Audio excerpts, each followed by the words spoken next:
Revanth Reddy సన్నాలకు bonus ఇచ్చిండు. రైతులు ఖుషీగున్నారు. ఇక నేను ఊరెత్తే ఊరే అని గానాడే చెప్పిన. ఇక సన్నాలకు బోనస్ ఇయ్యడం ఆపాల్సిందే.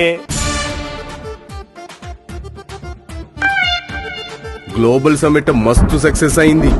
మస్తుగా పెట్టుబడులు వచ్చినాయి. ఇక నేను మా టిల్లుగాడు ఎంత పేగు ప్రచారం చేసినా ఎవడు నమ్మట్లేదు ఏందిరా. దావోస్ సదస్సు ద్వారా మన రాష్ట్రానికి మస్తు పెట్టుబడులు వచ్చినాయి. మళ్లీ పోతున్నాడు. రికార్డు స్థాయిలో పెట్టుబడులొస్తాయి. ఏదో ఒకటి గై రాయకుండా చెయ్యాలి. గా పని చూడు ముందు. సీఎం రేవంత్ అన్న మేడారాన్ని 300 కోట్ల రూపాయలతో డెవలప్ చేసిండు. జాతర మస్తుగా చేస్తున్నాడు. నేనైతే గా 10 ఏళ్ల మేడారం దిక్కు కన్నెత్తి కూడా చూడకపోతి.